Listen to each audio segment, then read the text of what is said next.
Kalian masih bingung ngerjain literasi bahasa Inggris? Don't worry, kali ini kita akan ngebahas 7 pertanyaan yang sering keluar di literasi bahasa Inggris UTBK.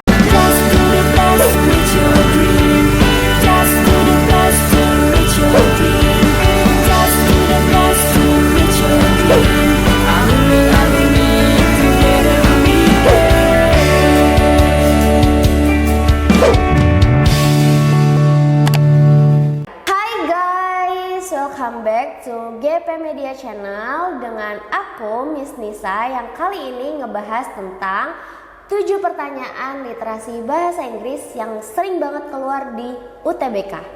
Oke, langsung aja kita mulai dari yang pertama.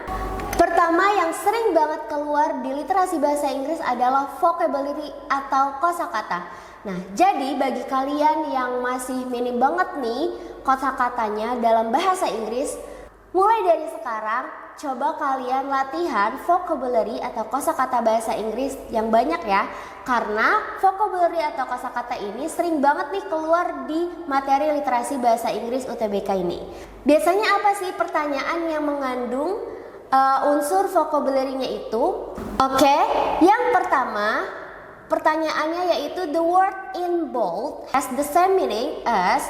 Jadi pertanyaan ini ya berarti mengunsur kepada pertanyaan vocabulary karena the word ini berarti kata yang ditebali itu mempunyai makna seperti, nah ini berarti mengunsur pada vocabulary, mengunsur pada pertanyaan ke vocabulary. Oke, yang kedua yang mempertanyakan vocabulary itu seperti ini. The word bla bla bla in line bla bla bla refers to, jadi the word kata apa nih misalnya misalnya confused ya, the word confused in line pada kalimat satu misalnya gitu, refers to mengacu pada gitu. Jadi kalau kalian nemuin pertanyaan seperti ini berarti itu mempertanyakan tentang vocabulary. Nah, yang terakhir the following word is closest in meaning to. Jadi closest meaning itu berarti kata yang mendekati gitu ya. Kalau misalnya ada kata-kata seperti ini juga berarti itu menanyakan tentang vocabulary.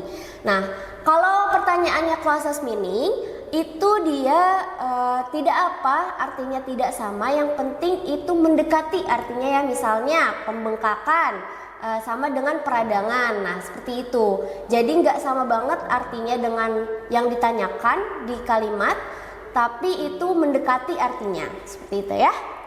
Oke, coba kita kerjakan nih soalnya yang mengacu pada soal tentang vocabulary.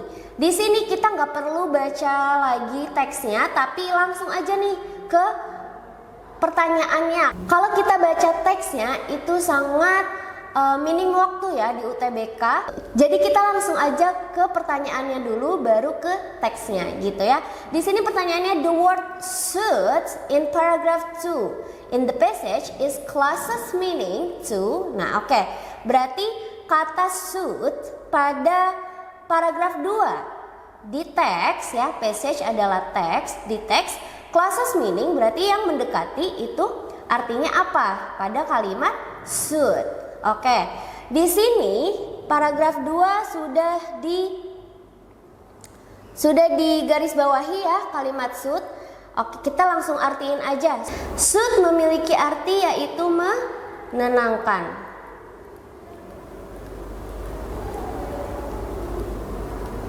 Oke, menenangkan bisa disamakan artinya dengan calm. Oke, calm karena dia adalah artinya tenang. Nah, ini gampang ya, jadi tinggal samain aja katanya, kata apa dengan kata apa nih yang sama artinya. Jadi jawaban untuk kalimat should itu closest meaning to calm. Nah, ini pertanyaannya gampang ya tentang vocabulary. Jangan lupa untuk memperbanyak vocabulary dari kosakata bahasa Inggris, oke? Yang kedua, ini menentukan ide pokok atau topik bacaan atau judul bacaan ya. Nah, kalau misalnya menanyakan tentang ide pokok itu biasanya the main idea of the passage is. Jadi main idea ini merupakan mempertanyakan ide pokok. Oke, berarti yang mempertanyakan ide pokok itu main idea. Ingat-ingat ya. What is the topic? Nah, berarti ini nanyain topik bacaan. Oke. Kalau misalnya ada pertanyaan seperti itu, berarti kamu sudah bisa jawab nih. Oh, ini menanyakan tentang topik bacaan gitu. Oke, di sini the paragraph following the passage most likely talk about. Jadi ini juga menanyakan tentang topik bacaan atau ide pokok. Jadi ini pertanyaannya, paragraf di teks itu banyaknya ngomongin apa sih? Nah, berarti kan kita harus mencari topik bacaannya atau ide pokoknya gitu ya. Ingat-ingat pertanyaannya. The paragraph preceding the passage most likely talk about. Nah, most likely talk about lagi nih.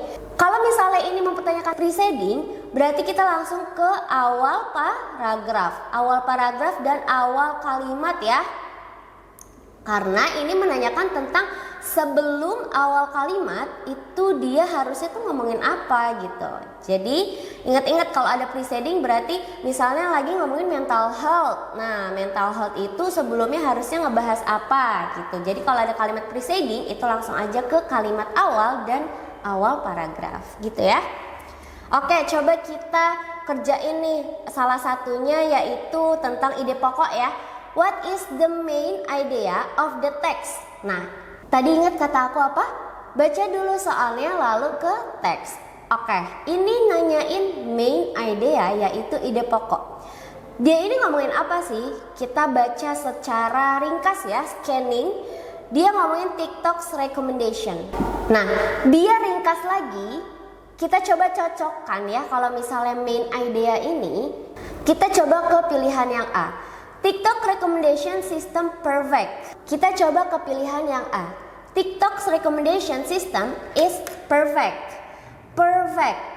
Coba kita cari di sini perfect. Apakah iya di sini ada TikTok is so addicting. Everything is so perfectly curated to your specific interest.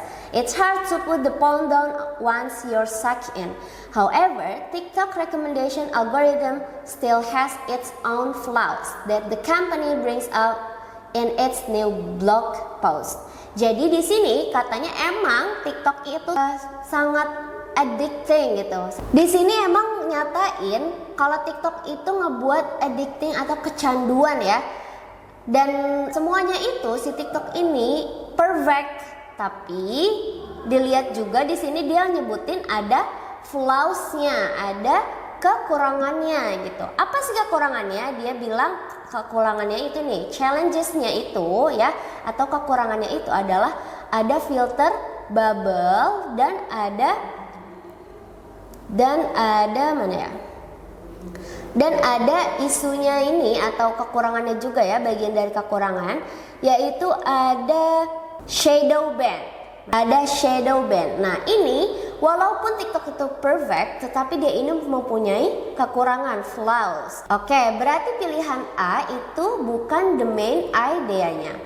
Yang B, TikTok's recommendation system has some flaws. Jadi sistem rekomendasi TikTok itu mempunyai kekurangan. Tadi aku bilang apa? Walaupun dia perfect, tetapi dia punya kekurangan. Oke, berarti jawaban yang B itu bisa jadi TikTok is the best social media platform. Dia nggak nyebutin media platform apapun. Maksudnya nggak ada, dia nyebutin base ya. Base media sosial platform tuh dia nggak nyebutin apa-apa gitu. TikTok is harmful social media platform. Dia nggak nyebutin kalau TikTok itu media sosial yang bahaya gitu ya. TikTok is not as addictive as other social media platform. Bahkan dia di sini katanya TikTok itu nggak ngebuat kecanduan kayak media sosial yang lain. Padahal dia nyebutin kalau TikTok itu addicting gitu ya. Berarti jawaban yang bukan. Jadi jawabannya main idea-nya yang B. Nah, seperti itu mencari the main idea pada teks ya, gampangnya. Nah, seperti itu mencari main idea pada teks dengan secara mudah dan cepat ya. Jadi nggak usah lagi baca satu-satu, tapi kita cocokin aja nih dari pilihannya, langsung dicocokin ke teks gitu ya. Oke, yang ketiga, pertanyaan apa sih yang sering keluar, yaitu tone of the text and author attitude. Kalau tone of the text, dia pertanyaannya seperti ini. The tone of the passage is, nah ini berarti menanyakan tentang tone passage-nya, tone pada teks. Tone pada teks. Nah, apa sih tone itu? Tone itu tuh kayak nada ya. Nada di teksnya itu ngebahas apa gitu. Apakah dia nih biasanya, coba aku cantumin ya. Biasanya tone text dan author attitude itu bersifat yang pertama. Yang pertama ada critical atau kritis. Terus ada positif atau positif. Yang ketiga ada cynical atau sinis. Yang keempat ada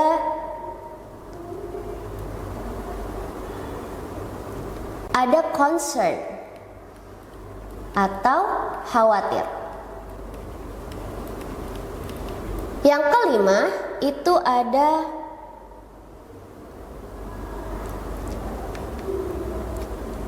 humorous atau humoris.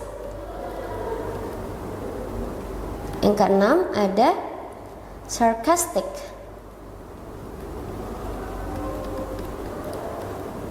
atau sarkas.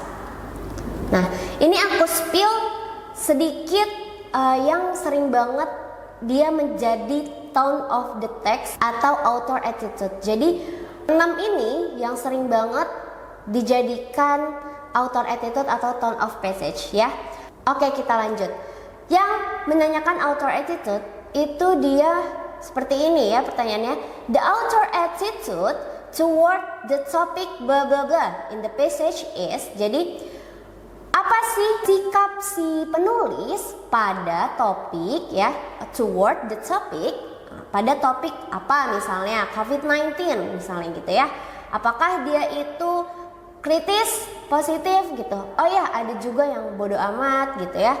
Seperti itu. Tapi itu jarang keluar kalau misalnya si penulis itu tone of passage-nya atau author attitude-nya itu bodo amat ya, karena seringkali penulis itu atau kritis atau concern ya, khawatir gitu ya. Paling banyak ya itu jawabannya adalah di 6 ini. Tetapi jangan lupa juga untuk mempelajari yang lainnya ya. Oke. Nah, coba kita kerjain nih salah satu soal dari author attitude ya.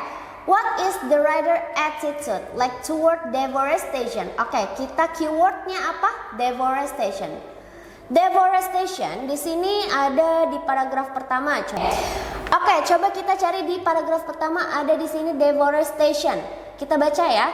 Colombia, one second in the world with freshwater reservoirs, has fallen to 24th due to its extensive deforestation over the past 30 years. Jadi artinya Kolombia yang menempati urutan kedua di dunia dengan cadangan air tawar ya turun ke posisi 24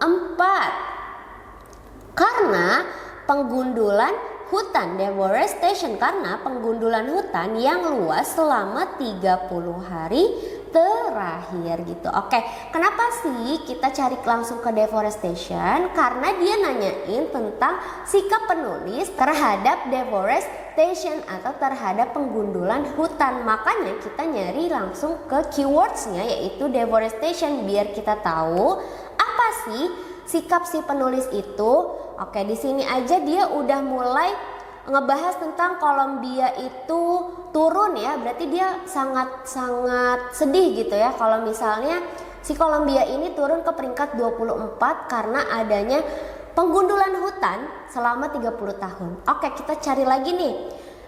Di sini ada deforestation. Katanya there is a serious concern that widespread deforestation could lead to a significant decline in rainfall and trigger a positive feedback process of increasing decision for neighboring forest cover.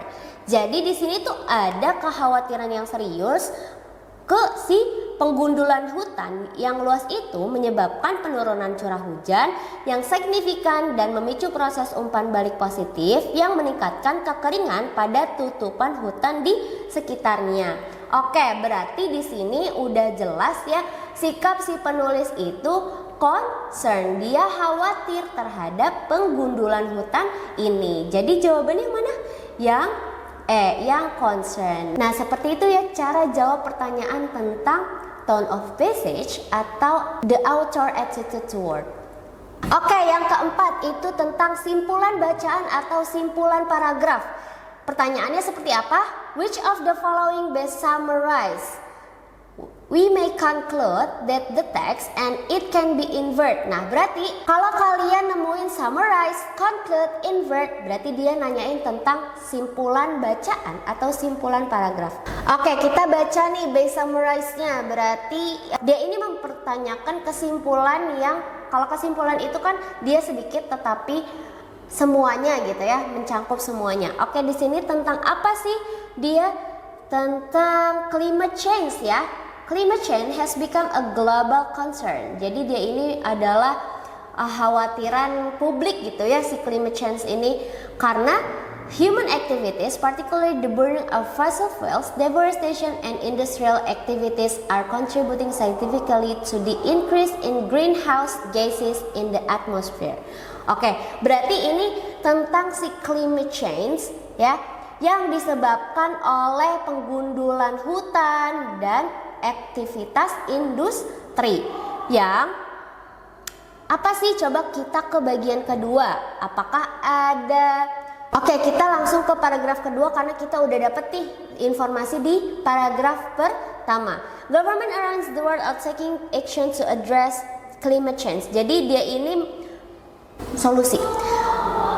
Oke, berarti di sini talking action to address climate change, dia ini lagi nyari solusinya untuk si climate change. Jadi governmentnya ini ya, pemerintahnya itu lagi nyari solusi untuk si climate change. Apa solusinya? Yaitu by adopting renewable energy sources. Oke, berarti udah nemu. Ada nggak sih di bagian pilihan yaitu menyebutkan tentang renewable energy dan climate change ya, yaitu penyebabnya climate change. Ada ya, yaitu di bagian yang C. Climate change is mainly caused by deforestation and renewable energy is the only solution. Jadi climate change itu adalah sebab utamanya gitu, permasalahan utama yang disebabkan oleh penggundulan hutan dan energi terbarukan atau renewable energy itu adalah solusi utamanya. Oke, gampang kan? Jadi kalau ada pertanyaan yang menanyakan summarize itu cara gampangnya, oke? Oke, soal selanjutnya yang sering banget keluar di literasi bahasa Inggris yaitu tentang hubungan dan perbandingan antara dua teks atau paragraf. Nah, gimana sih soalnya? Yaitu kayak gini. The nexus between the text 1 and text 2 is, jadi kelanjutan antara teks 1 dan teks 2 adalah gitu ya. Dan selanjutnya yaitu soalnya what information can be concluded from text 1 and text 2. Apa sih informasi yang bisa disimpulkan dari teks 1 dan teks 2. Nah, selanjutnya what is the relationship between text or paragraph and text or paragraph berapa gitu. Kayak misalnya apa sih hubungan antara paragraf 1 dan paragraf 2 atau paragraf 3 dan paragraf 4 atau teks 1 dan teks 2. Nah, kayak gitu ya soal hubungan dan perbandingan antara dua teks atau paragraf. Oke, kita coba nih. Soalnya yaitu how does passage 1 and passage 2 differ in their evaluation of the Harry Potter series? Jadi, bagaimana teks 1 dan teks 2 itu berbeda, yaitu evaluasinya ya, evaluasi dari series Harry Potter. Oke, kita lihat teks pertama, series Harry Potter itu ngomongin kelebihannya aja. Kenapa? Karena dia bilang fantastic and enchanting series. Terus dia bilang captivating and magical read. Jadi dia masih positif karena dia ngomongin tentang kelebihannya aja gitu, nggak ada kelemahan atau kekurangan. Oke, pada teks kedua kita lihat di sini dia ada sisi positifnya, yaitu dia nyebutin kelebihan series Harry Potter pada teks kedua yaitu impressive and captivating. Tapi dia udah bisa nyebutin ya atau bisa ngekritik series Harry Potter pada teks kedua ini, yaitu kelemahannya some parts of the series felt a bit slow paced and drag on a bit longer than necessary.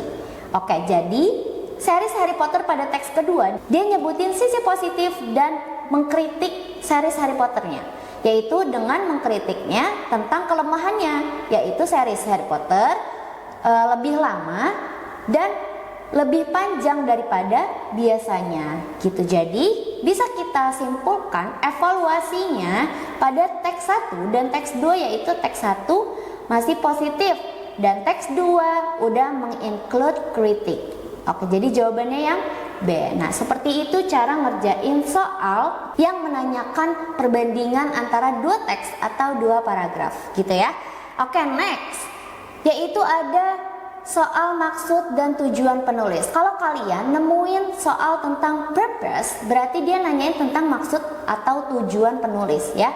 What is the author purpose in the passage above? Jadi apa sih maksud dan tujuannya si penulis tentang teks yang dia tulis gitu ya. Oke, kita coba nih. Di sini soalnya tentang what is the writer purpose in writing the passage. Jadi apa sih tujuan atau maksud penulis menuliskan teksnya gitu ya. Di sini tentang apa? Tentang remote work ya. Karena scanning, kita scanning teksnya, nggak usah baca lama ya. Kita scanning teksnya dia tentang remote work. Kenapa? Karena dia ngebahas remote work. Di sini tentang remote work, di sini tentang remote work. Jadi kita simpulkan dia ngebahas tentang remote work atau samakan dengan work from home ya. Kerja jarak jauh atau kerja dari rumah gitu ya. Di sini juga dia ngebahas remote work. Oke. Tujuannya apa si penulis menuliskan teksnya? Di sini udah tahu dia nulisan tentang remote work atau kerja jarak jauh, tapi apa sih tujuannya gitu ya?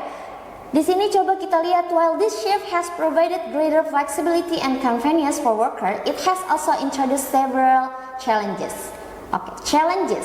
Dia nyentuh kata atau nyinggung kata challenges.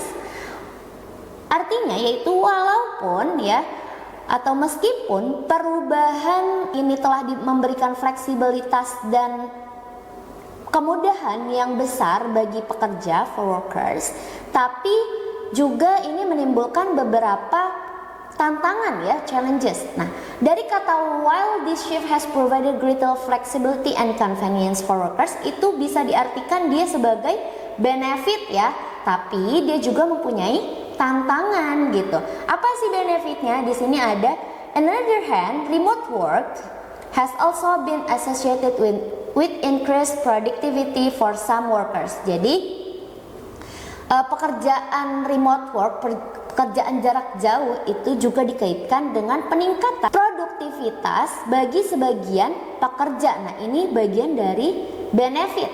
Tapi di sini dia di paragraf terakhir dia nyinggung di sini, this approach aims to strike a balance between the benefits and challenges of both remote and office-based work. Dia nyebutin antara benefit dan challenges. Jadi antara manfaat dan tantangan.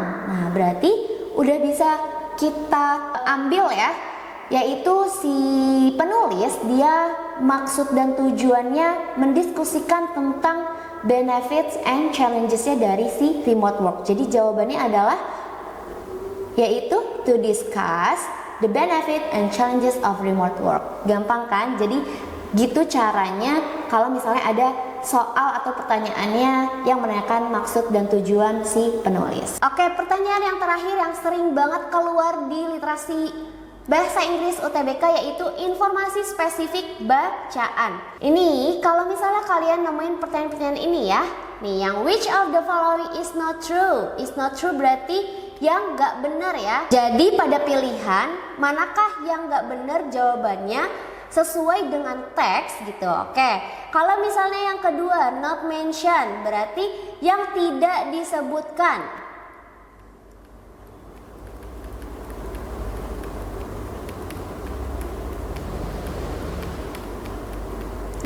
Nah, jadi pilihan mana nih yang nggak disebutin di teks gitu ya. Kalau misalnya which sentence is unrelated, ini juga yang nggak nyambung ya.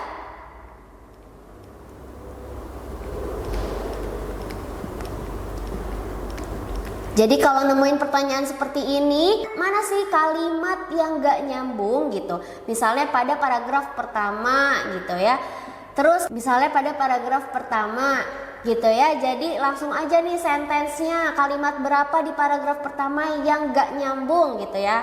Oke, terus yang terakhir kalau misalnya nemuin nih soal the irrelevant statement in paragraph 3 is sentence, misalnya kayak gitu ya, ini juga kalimat yang gak nyambung ya. Oke, statement yang gak nyambung, kalimat yang gak nyambung pada paragraf ketiga itu kalimat berapa gitu. Nah, ini pertanyaan-pertanyaan yang keluar di literasi bahasa Inggris, kalian harus bisa jawab karena aku udah jelasin nih detailnya seperti apa gitu. Oke, kita coba ya. Di sini ada soalnya the irrelevant statement in paragraph 3 is sentence. Jadi kalimat yang gak nyambung, statement yang gak nyambung pada paragraf 3 itu kalimat keberapa gitu ya. Kita langsung ke paragraf ketiga.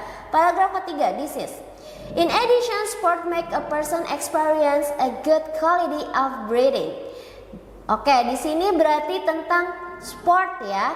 Olahraga itu membuat kualitas pernafasan kita itu bagus. Oke, berarti ini ngebahas tentang olahraga. Kalimat satu masih nyambung ya. They strengthen the lungs of the body in particular ways. Nah, sport ini ya, they ini ke sport, kata sport. Sport ini menguatkan saluran pernafasan ya pada body, pada tubuh gitu. Sports are particularly helpful in making our body fit and slim. Nah, oke, bentar. Kita ngomongin tentang olahraga yang benefitnya itu ke breathing, ke sistem pernafasan. Nah, pada kalimat 2 juga ini masih ngomongin lungs ya. Lungs itu kan pada bagian pernafasan ya. Lungs itu juga kan bagian pernafasan. Oke. Terus tiba-tiba di sini ada kalimat berapa? Oke, di sini nggak ada tanda kalimatnya ya. Coba kita hitung kalimatnya dulu dari jumlah titik. Kalimat pertama yaitu ini titik pertama. Ini adalah kalimat pertama. Kalimat kedua ini titik kedua. Kalimat 3 ini. Kalimat 4 yang ini dan kalimat 5 yang ini. Oke. Kalimat 3 yaitu sport are particularly helpful in making our body fit and slim, itu nyambung gak sih? Dia tiba-tiba ngomongin olahraga itu membantu untuk body kita, tubuh kita menjadi slim gitu ya. Oke, padahal tadi aku sebutin kita sedang ngomongin olahraga yang benefitnya di bagian pernafasan. Oke, kita save dulu ya. Berarti kalimat 3, by escalating the lung capacity and efficiency of the body, more oxygen enter the blood which is extremely beneficial. Nah, ini juga ngomongin tentang the lung ya, pada saluran pernafasan. Kalimat 5 juga ngomongin mana? Lung disease. Oke, berarti udah jelas yang kalimat yang gak nyambung ya pada paragraf ketiga itu adalah kalimat ketiga ini ya, kalimat ketiga. Karena lagi ngomongin benefit olahraga pada bagian saluran pernafasan, tiba-tiba dia ngomongin tentang olahraga itu membantu untuk ngebuat tubuh kita tuh langsing gitu, jadi nggak nyambung. Nah itu kalau misalnya pertanyaannya tentang irrelevant statement atau unrelated atau yang lain-lain yang tadi aku jelasin. Oke? Nah segitu aja nih guys pembahasan tentang 7 pertanyaan yang sering keluar di literasi bahasa Inggris. Semoga bermanfaat untuk kalian. See you!